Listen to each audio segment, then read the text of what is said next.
to creating a digital India, as every project announced is all about making use of technology. I warmly welcome you all to the session 3, Budget for Digital First India for Inclusive Digital Ecosystem. Digital இந்தியாவிற்கான budget தொடர்பான அமர்வுக்கு வருகை தந்திருக்கும் உங்கள் அனைவரையும் வருக வருக என வரவேற்கின்றோம். I welcome our panelists, Sri Jaishankar, CEO, FSS Paytech, Sri J. Venkatramu, CEO, India Post Payment Bank, New Delhi, Sri Arun Jain, Founder, Polaris Group and Managing Director, Intellect Design, Professor Thillai Rajan, IIT, Chennai. Sri Gautam Roy will moderate the session. I welcome Sri Gautam Roy onto the stage.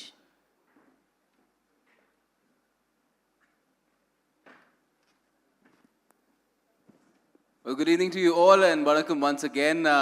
I'm Gautam, as Eva mentioned, and we are now talking about budget for digital first India for inclusive digital ecosystem. Now, this is a very vital part of the budget this year because a lot of trust has been given to it. Imagine if we go into the history of digital India, when the pandemic happened, what would have happened if we hadn't had the kind of development that we have already had for our digital ecosystem? How would we have battled the pandemic? How would we have rolled out the vaccination drive? It would have been completely impossible because digital India has been the backbone of that. In terms of financial inclusion as well, we've already seen how JAM really took that through, and now digital India is also going through another revolutionary transformation. There are so many exciting areas that are coming in through this budget itself. If you talk about EdTech, there's going to be an e-university. If you talk about the financial system, the fintech system, there will be post offices that will be brought in like they were not earlier into the ecosystem as well. We will have a lot of focus on drones, a lot of focus on health tech as well. So everything is now moving into this area where it will get an exponential boost as well because of 5G being rolled out. So to talk about all that and what and how it will impact our lives is what our panel is all about today. We have, as Emma mentioned, Jaishankar AL, CEO FSS Paytech. They say that they are Asia's largest integrated payment hub. We have J. Venkatramu, CEO India Post Payment Bank.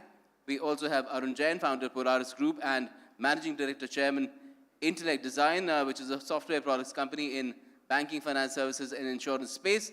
And Professor Thillai Rajan, Department of Management Studies, IIT Chennai. I believe you're the person that everyone turns to when they want to talk about startups and their funding and their growth and scaling. So, welcome to you all once again. First, if I could come to you, A.L. Jaishankar, in terms of how the budget has put across a lot of focus on different aspects of the digital India ecosystem, especially a lot of focus on startups. Already we're doing very well with the third largest ecosystem. We've had a record number of unicorns as well last year, and already we're seeing that that record might be broken this year too, just in the first 2 months. Do you feel that we're just giving the right thrust in the right areas because a sub-sectoral approach is also being taken there? Absolutely. I think the government is working on a war footing in making sure that digitization is given a complete push and across multiple sectors. Broadly, there are 3 things that are needed for you to ensure that there is a thriving ecosystem leveraging technology. One of which is obviously with the government coming up with the right policy, right, that supports the ability for an entire ecosystem to start coming up. The second is the technology intervention. And the government of India is doing a lot of good work, including the regulators, the banks, right? They're doing extremely well in the context of making sure that, that the technology intervention is brought in and supplied into the ecosystem, is infused into the ecosystem. And last but not the least, right, the entire ecosystem partners, it takes an entire village to make it happen, as they say, right? So I think India is at a momentous space where the entire Western world is looking up to India. They're all looking eastwards, and India is truly doing what it takes to ensure that this ecosystem comes up for Bharat and for Bharatvasis. So I definitely believe that, the government is upping its game in this area, and that's absolutely welcome. Okay, great. That's a good way to begin then. Now, J. Venkatramu, CEO, India Post Payment Bank, the way the government is also taking the digital banking and payments ecosystem forward is again quite a remarkable aspect of the budget. The financial support for digital payment ecosystem that is being extended further. It's being brought forward. 1,500 crore rupees will be there as well. And then, of course, there's 75 digital banking units because we're in the 75th year of our independence as well. So that's something that one is looking out for. And all post office banks are going to be brought into the core banking umbrella as well to boost financial inclusion. All these steps, do you think, will take the entire ecosystem of digital payments and how even benefits are transferred to people, beneficiaries by the government and other bodies? Will this get a huge, huge boost? Yeah, definitely. No doubt about that. Before getting into what this budget can probably offer in future, let's take a step back and understand what has happened in the last, say, 5 years or so. As you rightly mentioned, the JAM Trinity has ushered in the total financial inclusion. If you look at the number of bank accounts that got opened through JAM Trinity, is humongous. And that actually paved way for disbursal of direct benefit transfers directly into these bank accounts. So that way, more and more people who were part of the DBT net has now got money directly to their bank account. And where post office as well as the post bank facilitated is in terms of the reach. Typically, every post office covers 2 to 3 villages. That way, the proximity part is taken care of. And with the DBT rails, the money disbursal to the end customer has started happening through post offices. And with the establishment of India Post Payment Bank, what really helped the Department of Post is establishing of a digital bridge between the banking ecosystem and the Department of Post. As you know, Department of Post has a deeper network with more than 155,000 plus post offices. This actually solved the problem of financial inclusion to a large extent. So it is more about having a proper infrastructure already for financial inclusion. And going forward, if you look at the budget announcement, yes, making entire post office network connected with the interoperable digital banking ecosystem can actually help expand more and more banking services. As we've already seen how interoperable services like Aadhaar-enabled payment system helped in disbursal of DBT benefits.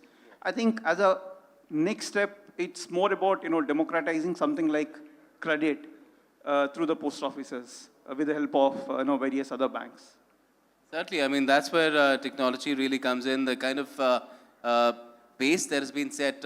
How could that be leveraged best? Again, Arun Jain, if I could ask you to come in on that, because you are in that space, banking, finance services, insurance as well. And the kind of support that our businesses, especially small businesses, need, and especially in this phase when when times were tough during the pandemic, do you feel that this is something that has been demonstrated quite well as to how this situation can be handled through the kind of backbone that has been built using the digital ecosystem already? And what are the ways that we can, further build upon it? Thank you for digital push which is happening. And as my previous speaker spoken about the last 5 years what happened. So there is if you look at the digital first as an agenda in multiple frames. One frame is what we have accomplished till now. We have accomplished a backbone where we have a real-time payments happening. We have a DBT.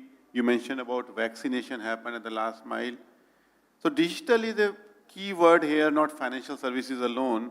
So I look at it 3 frames evolving from it. First frame is digital first for urban cities. Urban cities where there are smart people who are using mobile, who are having a lot of, whether you use Zomato or you use any services, they are the digital first, they are mobile first. Then there is a second frame which is about rural India. Rural India, I will start from Panchayat as a starting point, and If you look at panchayat as a starting point, which get aggregated at a block level, which get aggregated at a district level, there are 7 things they have to do. They have to do about their personal development, leadership development, panchayat education, how the panchayat is running, how the healthcare system is running, how the education system is running, how it can be used for FPO, how can it be used for SHG, how can it be used for water management, how can it be used for soil management. So this is a multiple area where digital can significantly make a difference, but I think somewhat recently the focus becomes the financial sector and unicorn. It doesn't remain where the digital empowerment of panchayat transformation can happen over there. And it's a big opportunity with the digital being there. Can we give a mobile phones to each sarpanches? There are 250,000 sarpanches in the country. It's not a big cost to service them and educate them on what kind of services can be available and then build up the system from a bottom-up. This is frame number 2. Frame number 3 I'm talking about is international. What we have done, achieved in India, can we take this digital first to all African countries? China is influencing African country by port, by assets, by roads. Can we do by the digital? Can we do the counter attack on Africa or CIS country where we give national digital infrastructure by combining all the forces of private sector and government sector coming together, the way we are doing digital procurement using GEM, which is supporting by Intellect is supporting that software. We are supporting the technology for Reserve Bank of India. We are supporting the technology for LIC. So there are many like FSS supporting the payment hub. So multiple private sector player plus government practices of DBTs and NPCI come together, and we can just say that we can go Mr. X Kenya or any Mauritania, any country. We can come to you together and give you digital infrastructure. It's the export of services. It's the export of technology, and it's countering China in a significant manner. So that's how I look at digital first in 3 frames. Frame 1, urban. Frame 2, rural. Frame 3, international. Oh, yes, we definitely have a multi-pronged approach there. But let's talk about something that gets us very excited, which is about startups. We have the 3rd largest ecosystem among startups in the world, and this is a space which is growing very rapidly, and it is penetrating into our hinterlands as well. And if I could ask you, Professor Thillairajan, the way this system, this entire ecosystem is now being approached subsectorally as well. If you talk about health tech, ed tech, drones, and other aspects, there's of course fintech as well. A lot of thrust on different schemes being rolled out, different fund for agri-tech startups as well. Do you feel that is the right approach now that our startup ecosystem has matured to quite a formidable degree? Oh yes, definitely. So let me kind of structure my response into 3 categories. So one is to really look at the government push as far as the digital India is concerned. So I mean, I'm an academic, so therefore I'm going to look at kind of slightly a research framework to look into it. So when somebody says an intention, the intention has to be very credible, right? So that's what we talk about. The signaling has to be very strong. So is the signaling very strong from the government's perspective in terms of the digital push? So what I did was I looked at the budget speech that happened in the last 3 years and tried to look at what has been the emphasis on digital in the last 3 budgets. So in the 2020 budget speech, I looked at the budget speech and then counted the word digital. It appeared 6 times. In 2021, again took up the budget speech and then counted the word digital. It appeared 12 times. In 2022, earlier this month, the budget was presented. I took the budget speech and then counted the word digital. It was 36 times, right? So in a span of 3 years, the emphasis on digital has significantly increased, right? And that is seen, right? So when you say something repeatedly, that means that there is more emphasis from the policy side on something that is digital. So an interesting thing about digital is, okay, there is a lot of action from the government side, but then it is actually getting along the private sector. So unicorn, as we all know, it's kind of capturing the imagination of the youth today, right? I mean, that's something that people are all running after. numbers are being there, so there are about 90 unicorns that are there in India today. And if you look at these unicorns, and then you find that at least 50%, I'm talking about at least 50% of them have some connection, some interface with the digital world, right? It could be in terms of payments, it could be in terms of some of the technologies that you have mentioned, EdTech, health tech, and all of this thing, at least 50, right? So together, if you're looking at minimum of about $100 billion value of all these 90 unicorns, I'm saying in a very, very conservative basis, simply because many of them have a value that is higher than $1 billion, right? So 50% of them, we are talking about a value creation of at least $50 billion, right? So $50 billion that have been created in the last 5 years, that's so much of wealth that has actually been created, right? And naturally, if you look at it, this wealth has certain kind of basis, right? So how is this value being created? I mean, obviously, the capital that is flowing in, the investors who are investing, they are all very intelligent investors. They are all very knowledgeable investors. So where they see the value coming in? Right?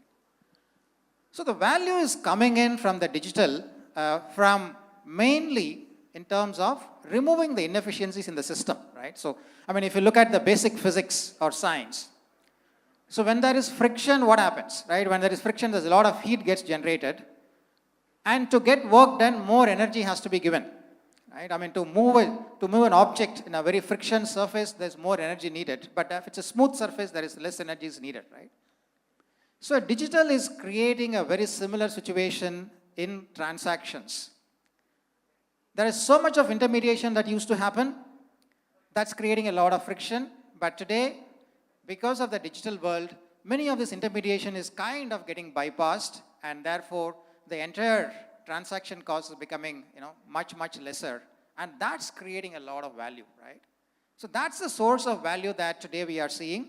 It's getting manifested in terms of startups, but then obviously a lot of large companies are also trying to take advantage of the digital era, but then it's getting manifested significantly in the way that we see startups are doing things. Right. So I will kind of stop here for the moment.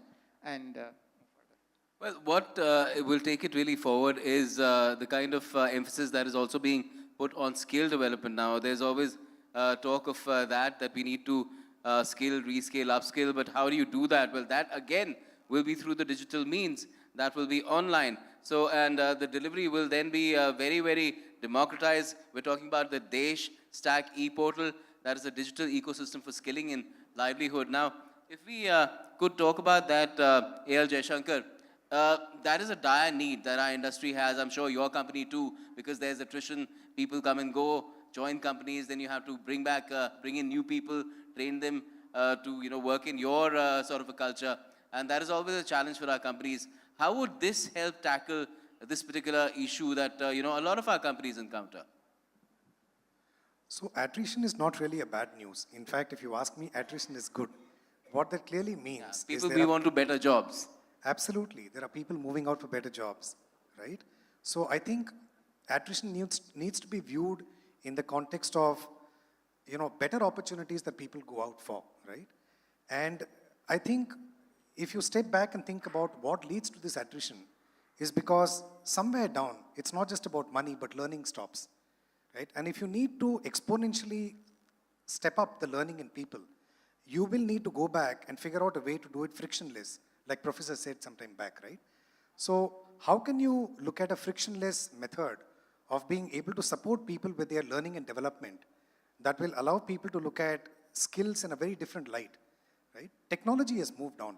Technology is not really how it used to be earlier. It's moved on from enterprise class technology to internet class technology. And, systems like Aadhaar and many others have been able to prove that the entire way in which you architect, the entire way in which you design for technology has significantly moved. So therefore, there is a need for people to reskill. And I think the government of India is doing the right thing by ensuring that they bring in technology, and not just in the context of, say, payments, as one of those that we spoke earlier, not just in the context of health tech, but also in the context of ensuring that you are able to democratize learning, you are able to disseminate learning in a very large way. And I think that's a very interesting move this time around, where we are looking at a platform approach to looking at disintermediating or, going away from the erstwhile methods of learning and leveraging technology here. So I think, the government of India, to Professor earlier, 36 times, and I believe that, it will really continue to be counted many, many more as you see the year through in almost all of the communication that government of India does, right? So skill development, I believe technology has got a significant role to play in how it democratizes learning and support people with their skills, especially newfound skills that are needed for them to be employable. Great. Now, J. Venkataramu, in terms of what is to come in, what is to unfold in the course of, say, this year itself, what really makes you really excited as to, when that will happen? There will be something very transformative happening in the country. For example, the rollout of 5G, which again, the government is supporting quite a lot through the budget as well. Yeah, that's a good news as far as connectivity is concerned, because connectivity is one of the backbone for growth of ICT. Even now, with the growth of, say, 4G kind of technology, still there are vast pockets where we do have network blind spots.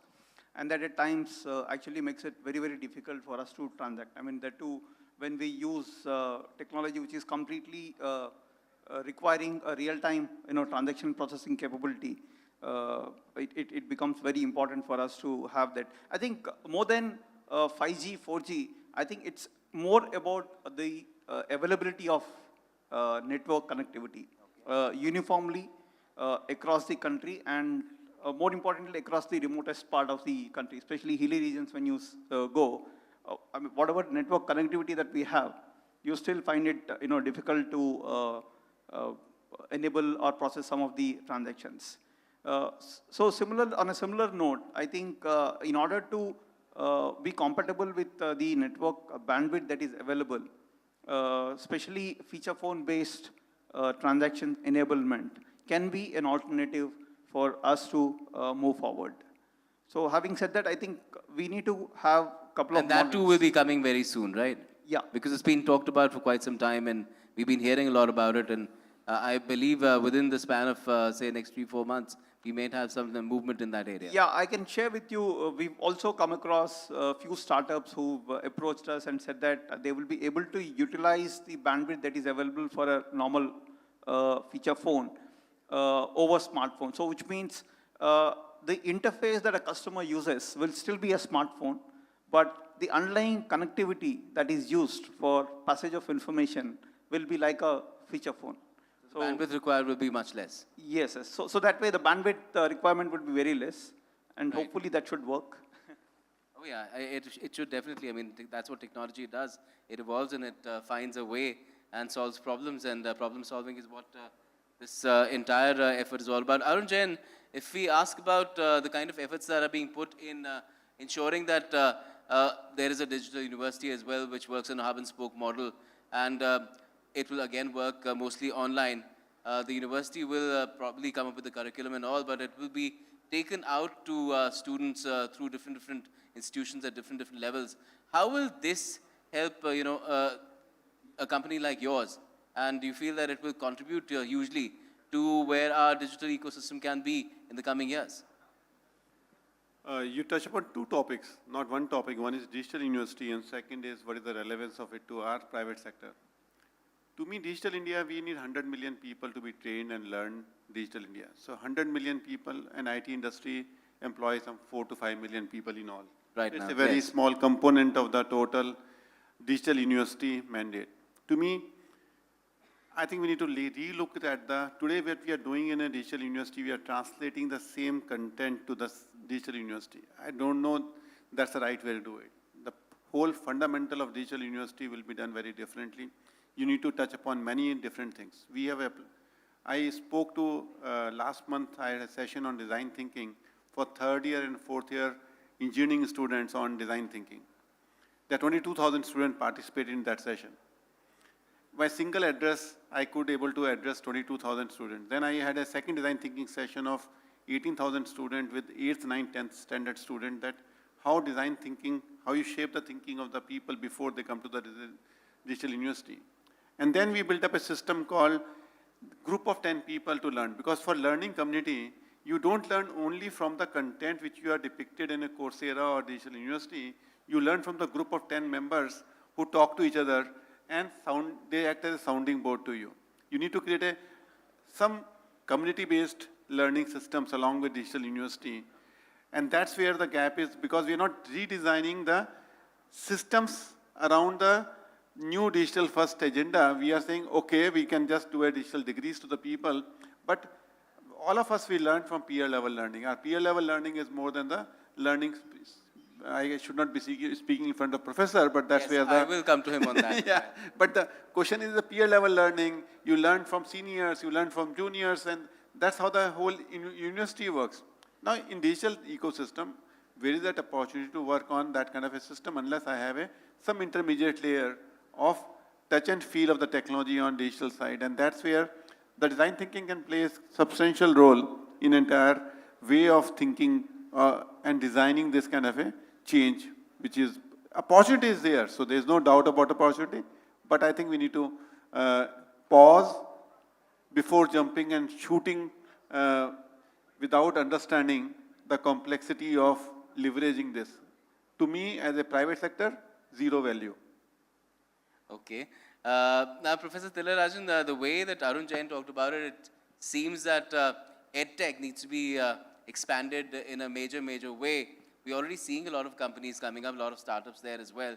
But the requirement for our industry, for all this kind of services that can be delivered through the digital medium is huge. He said 100 million people need to be trained in a span of, I don't know, 3 or 4 years perhaps? Or you meant each year? You said 100 million figure, right? That was for how many years?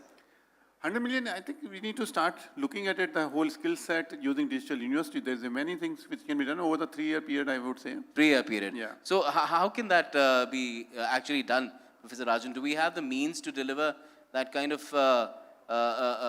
requirement? Can we deliver on that? So I think this is a very interesting point that you have mentioned. So I am looking at skill building and teaching a little differently. Okay, so the broad concept I think that we have to look at here is, any change gets a lot of resistance, right? I mean, any change, for example, gets a lot of resistance. And for people to accept the change, I mean, it has been, researchers said that there has to be some change involved that looks at changing the behavior of the people, right? Their habits, their attitudes, the behaviors. So that needs to change for people to be able to adopt and any new change. Right? So, and it has also been found that among various changes that that people are faced with, the resistance is very low if you are looking at change in the entertainment sector, right? So one of the major reasons why some of the youngsters have been able to kind of pick up many of the digital technologies is because their first exposure to many of this were from the perspective of entertainment. Right? So once people got used to these changes, they were able to pick it up very fast. Right? So digital today is kind of going to be very important, and if we have to take everybody along the way, then everybody will have to be trained. So the training can happen directly or the training can happen indirectly. For example, you do some teaching and along the way people get trained. You do some skill building and along the way people get trained. But there could also be a need where training has to be done in a very conscious manner. Right?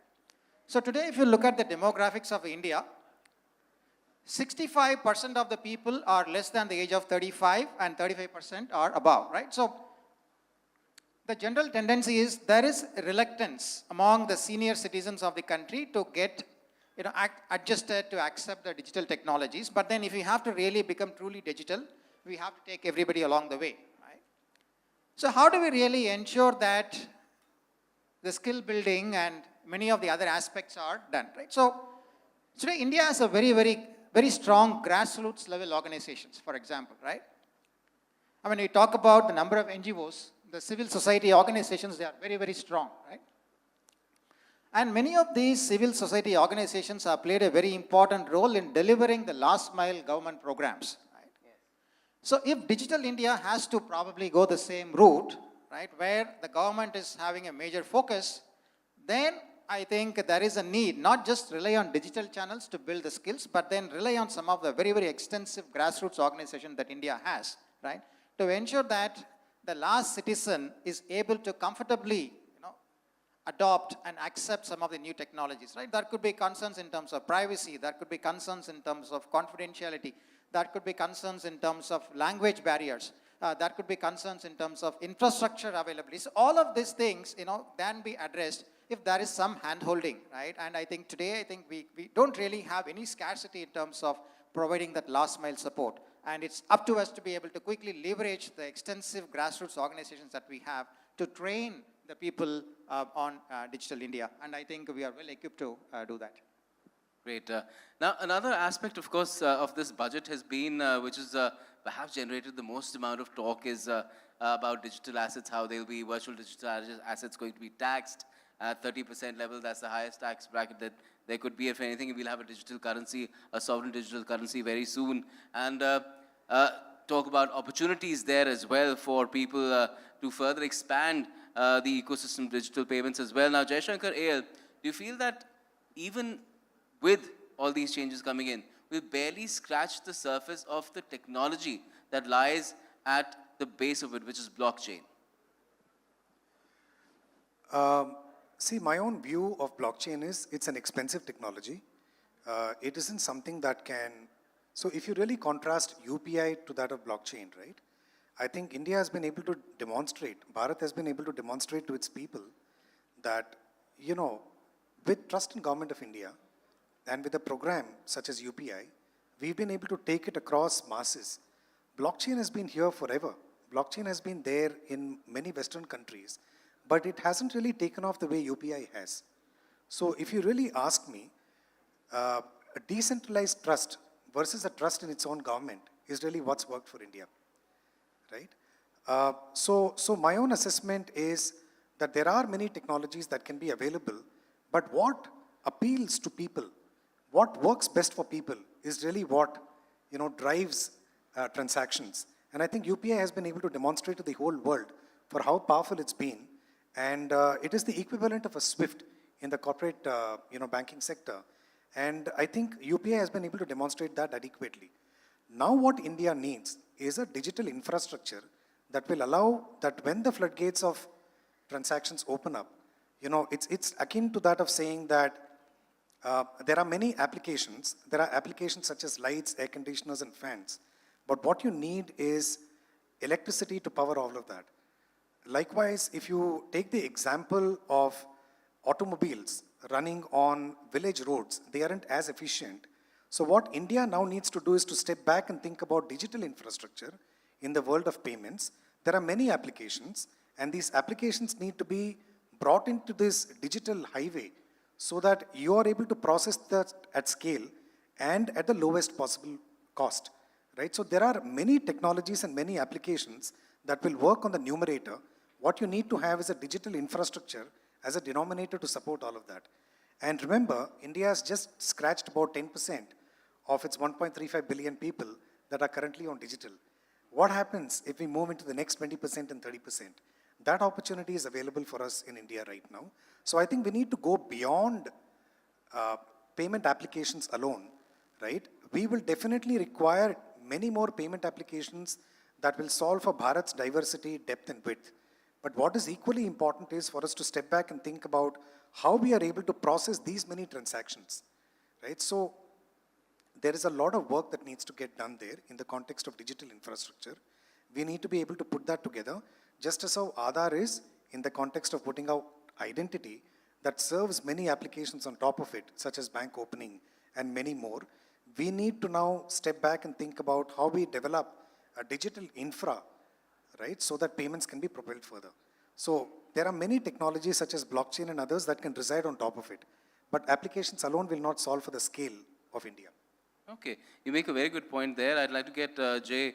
Venkat Ramu's perspective on that as well in terms of, see, what has happened with digital currencies is that it has caused a lot of excitement, especially among the younger segments of our population who've just started earning and they're looking for avenues to put their monies to get, rapid returns.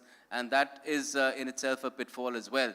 And we've seen that, with the up and down fluctuations happening, even at this stage, where you have certainly a slightly uncertain situation because of what's happening in Ukraine.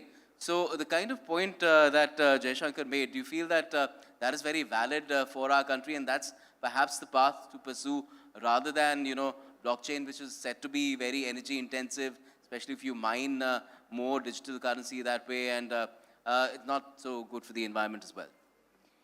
Yeah, undoubtedly there's a lot of hype about the cryptocurrency. Yes, and hype is the right word. yeah. If you look at cryptocurrency, I don't think we've still figured out how the value is being derived about. There are only 21 lakh odd Bitcoin that are there, and everybody is trying to chase that, and the value is always doubtful. I think in the Indian context, it's more important that how do we harness this technology? See, fundamentally, any technology for that matter, as long as it is leading to value creation, reduction of costs, that's fine. So from that standpoint, even a digital currency, central bank digital currency, which is in news of late, I think if it can be utilized to deepen the digital payments and financial inclusion, I mean, more importantly, if you look at the penetration of digital payments, yes, we still have some ground to be covered. But more importantly, if that can be utilized towards disbursements of subsidies. Today, if you look at, despite the fact that the entire DBT is getting disbursed through banks, still there is some amount of idle money which is sitting in the banking system. I mean, this leads to some amount of, say, leakage in terms of revenue. I mean, a back of envelope calculation of DBT benefits of 5 lakh odd crores itself leads to a saving of around 10,000 crores annually. So this is the kind of money that is sitting idle across the banking system, and this can be saved probably using something like CBDC, or for that matter, if you take the use cases of e-rupee, I mean, thanks to the concept of e-rupee, there's still a lot of ground to cover on e-rupee, which is again directed at across certain targeted usage. So some of these technologies can definitely be utilized to reduce the overall cost and make it more and more citizen friendly. And lastly, from a financial inclusion perspective, the CBDC or digital money for that matter, if it can come in the form of a credit, especially for the rural market. Okay. See, one basic difference about rural market is most of them, they get it in cash. Unlike you and me, they don't get salary in their bank account. So before digitization, I think creditization is important. Creditization precedes digitization. First, you give them digital credit, and then you can see the digitization of payments happening. So that's how probably we'll have to drive more and more use cases which are credit driven, especially for rural markets. And if you're able to derive value through using technologies like blockchain, I think that's good for the country. Okay. What is your perspective on this, Arun Jain? Because as he said, having a central bank digital currency will be very handy. It will be a great means of transaction, great means of transferring benefit to beneficiaries. The government does it quite a lot. Now, a great way to ensure that credit is rolled out to those who need it at concessional or even non-concessional rates. But once it becomes a tradable asset, do you feel that things start getting a bit complicated? Again, I think it's a hype again, whether Jaishankar is mentioning or Venkat is mentioning. To me, these are the fundamental. As of now, it's a hype. DLT technology is not supportable for the kind of a cost structure which is required to support compared to UPI infrastructure, as Jaishankar is putting it. I think we need to understand the use case, how digital currency is so different to create a value for the citizen, which is a 1 billion people, if you want to create a value, and we have a trusted infrastructure. The digital crypto, the DLT technology, blockchain technology comes when there is no trust in a system. When there is zero, to build a trust in the system is a major purpose of a blockchain. So we need to understand each technology brings certain factors. AI technology brings certain elements, my machine learning brings certain other elements, my drone brings some other value. To me, blockchain has a certain value which when you have a trust to be established in trade finance across countries and cross-border payments where across the country you need a bank guarantees or law documents are there, it has a huge value there. So application of the technology to be there only by the currency is a good tool because you don't have to generate a physical paper, and you can have a digital currency which central bank can generate and can be used for leveraging. But I think we need to find a much better, significant use cases in connecting my agriculture production to agriculture market chain. We have MSP models are there. Do we have some other models can evolve around digital currency on the production of, so if the initiative is organic farming for the nation, initiative is ESG over there, if initiative is there where we need to meet the standards of pollution control by 2030, where we need to bring certain elements there which are non-structured, unstructured kind of a components are there, and there if you have a ability to collect the data and then reward them using some blockchain methods, but those has to be thought through.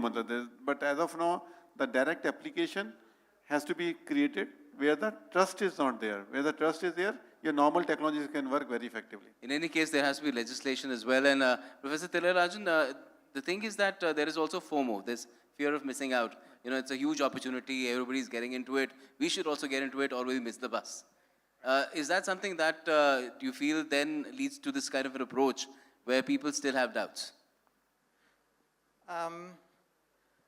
Well, I think the way in which people are looking at is, I mean, I think the three speakers have really looked at the need for a case in ensuring that this digital currency can somehow improve transactions, right? But today, that is what people are looking at is not really in a way to improve transactions, but they're looking as an asset where they would like to make an investment, right? And we have seen so many assets evolve over a period of time. So we have seen tulips in the 14th century, and then we have teakwood, in the early 90s. Then, as recent people talked about investing in emu eggs, right? So there are different asset bubbles that have come up over a period of time, and then, they have also burst, and then many people have burned their fingers, right? So it's a question that only time can say whether this is an asset bubble or this is something that is going to stay that can facilitate, transactions. But then to come to a question of fear of missing out, right? I think that's, is it's a very, very significant way people are looking at, right? Now for an asset to have value, it should have a limited quantity, right? So then people are talking about, okay, there is only so much, right? There is only so much that is there, and therefore, that is going to be, if you miss out, then how will you get it, right? So you're trying to. So I'm now trying to look at, earlier very similar, things existed as far as gold is concerned, right? People are always saying that there is only limited supply of gold, and so therefore, gold practically does not really have much use. It's an asset, people invest, and then the price increases and people get the returns, right? And people said there is only limited quantity of gold, right? And then what happened today, technology has evolved where people can look at manufacturing gold, right? There are technologies, you don't have to mine, but you can manufacture gold. And thereby what happens is this actually through open that the supply then becomes limitless. You don't have to be dependent only on mining, right? Whether cryptocurrency will follow the same path where, once you reach the 21 million, it will further expand where we can generate more number of cryptocurrencies, I don't know, right? So this is something that looking at it as an asset, I think is still not, completely evolved. And going by the current circumstances, when everybody is investing, when everybody seems to be perceivably making a lot of money, so there is no harm in making a very small allocation to a new asset category, right? It's looking at it from an asset allocation rather than purely from asset diversification, right? So that's what is happening here. Okay, wonderful. Well, that's what Digital India is all about and how it's being taken forward with some debate as well. One thing which is not debatable at all is the kind of role that health tech is playing as well as far as the expansion of Digital India is concerned, especially in this pandemic phase, and a lot of exciting stuff happening there as well. It would have been great if we could have had more time, but I'm told that we need to wrap up here. So with a quick word as to where Digital India is going to take us in another just 5 years from now, what would you have to say, Jaishankar? It's here to stay, it's here to thrive. I think the entire world is looking at India. Digitization is here, technology is at the bottom of all of this. It's not just about payments, it's not just about health, it's not just about logistics, it's not just about education. There are several industries that are going to be dictated by how technology is brought in for the applications such as these that we spoke about. Moves forward. Pharmaceutical is another, right? We are all used to buying tablets, but my body composition is very different than the body composition that somebody else has. So I think technology will drive the ability to give people what they need. That's the power of technology. And technology, in my mind, is not going to be solving a problem any longer. Technology will be brought in to solve for experiences, will be solving for opportunities. And therefore, technology here is absolutely here to stay. I think India has proven to the whole world that there are many industries that can leverage by thinking through technology. And it's not thinking from the past, it's about thinking from the future. So it's no longer incremental, it's non-linear, right? So I think we need to keep that in mind. Jay Venkatraman, quick 30 seconds from you as well, especially Yeah, where I your think work is concerned. in the words of Prime Minister, this is the decade of decade. More importantly, if you see, you have a lot of tech talent which is there available in the country. I think we should find a way to harness this talent that is available, especially in the government sector where we see a lot of problems and problem solving being there. I think where technology can be implemented. So taking talent and using it for solving some of the citizen-centric problems is going to be the future challenge. Okay. Arun Jain, quick word from you as well. Yeah, so Digital India to me is a holistic way of addressing the multi-sectoral problem of India. We have 29 different sectors on which we approach a one citizen and one villager. He can't handle 29 sectors. Digital India is a one solution where we can look at holistically the problem statement around customer, apply design thinking, and then apply design solution of digital on the top of it. I think it's a big opportunity in the next decade to come. Okay. And Professor Thilarajan, institutionally, people will look to you to produce the problem solvers of the future as well. So from that perspective, what would you have to say about it and where it's being taken? Okay, I'm just going to explain a little bit philosophically. So if you look at the fundamental concept of life, it's in the DNA, right? So DNA, as we all know, has a triple helix structure, right? So I'm just seeing something very similar that is going to happen. So for all along, we have looked at two worlds, right? One is a physical world and the other is a metaphysical world. I think now we are seeing the emergence of a digital world, right? So we are going to really have a very good convergence of these three, right? I'm not saying that digital is going to go separately, but then the linkages between digital and physical world is going to be a lot more stronger. And with these three strands that we are talking about, I think life is going to be beautiful.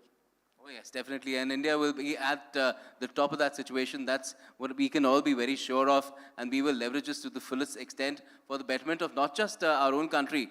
We'll do it for the entire world. And that's what we can be very sure of at this point. Thank you so much for joining us to talk about it. Digital India is for the world. That's what we are pursuing here today. And that's what we'll realize in the coming years as well. Thank you.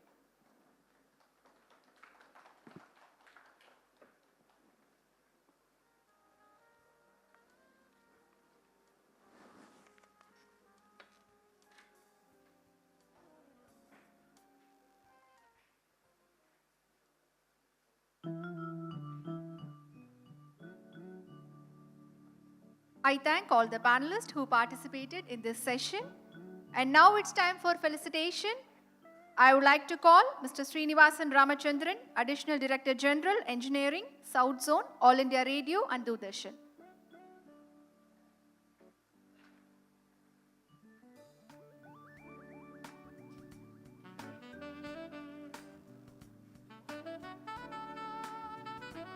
Now, felicitation for Sri Jai Shankar, CEO, FSS, Paytech.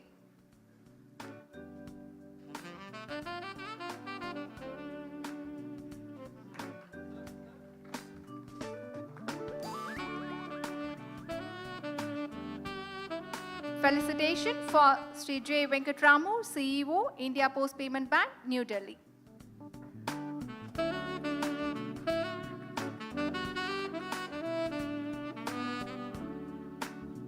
Felicitation for Sri Arun Jain, Founder, Polaris Group and Managing Director, Intellect Design.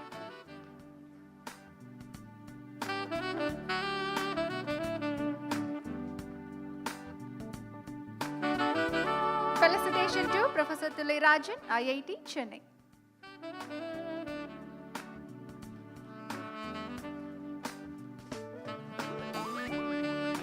Felicitation to Moderator Sri Gautam Rai.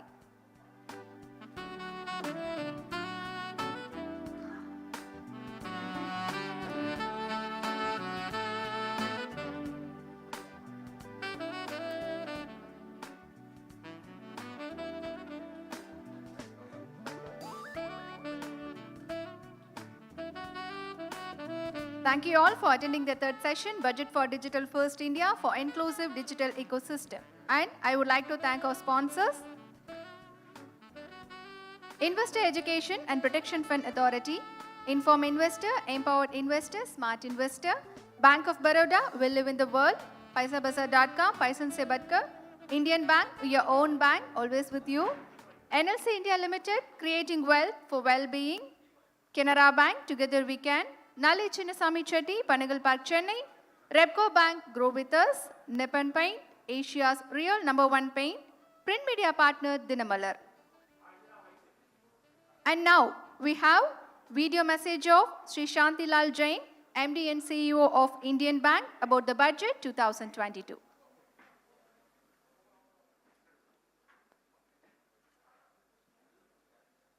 Union Budget 2022 is unveiled by our Hon'ble Finance Minister.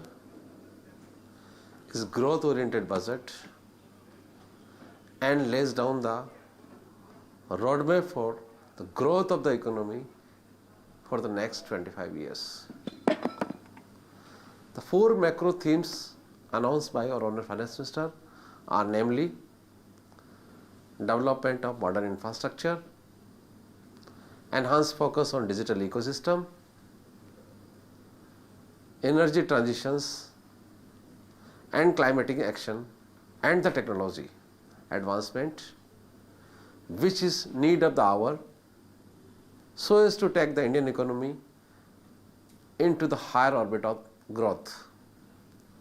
PM Gati Shakti National Master Plan is a transformative approach to boost economic growth, mainly driven by its 7 engines of mass transport, waterways, railways, roads, airports, ports and logistic infrastructure.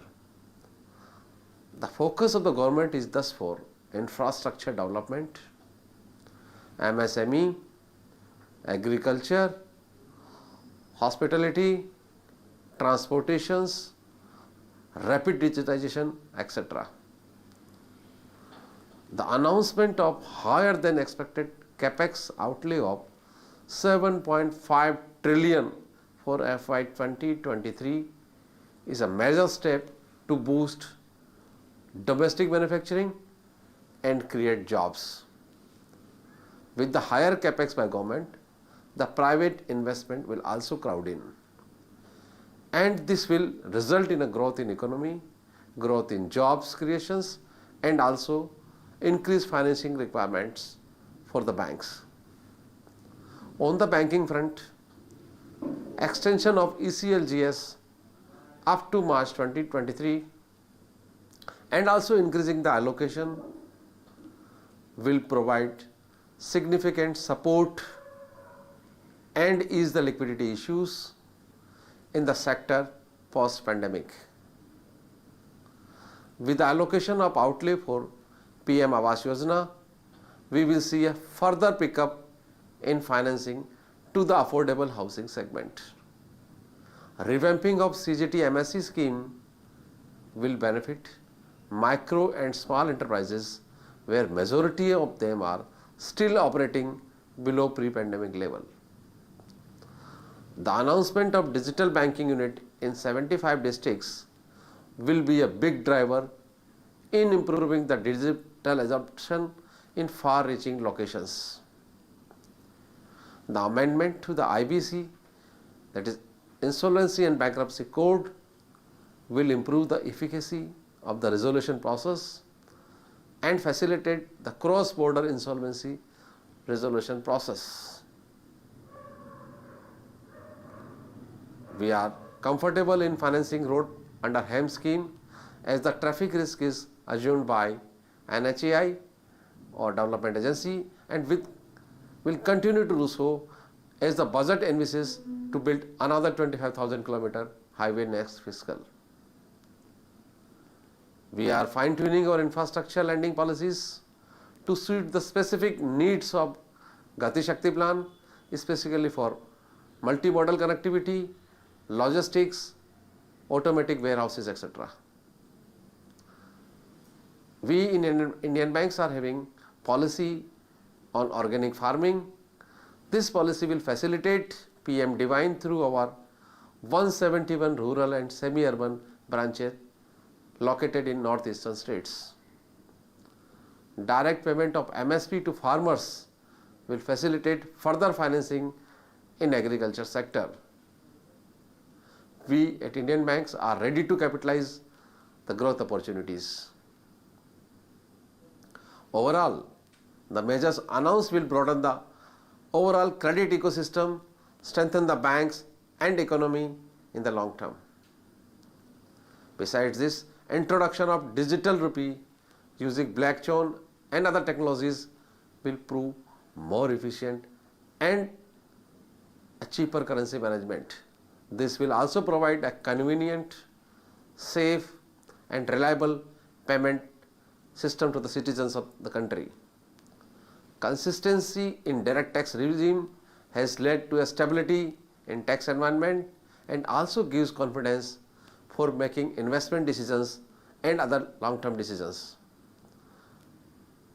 The implementation of proposed steps in the budget and also the reforms will help in raising demand, in creation of jobs and also in turn augmenting India's economic growth.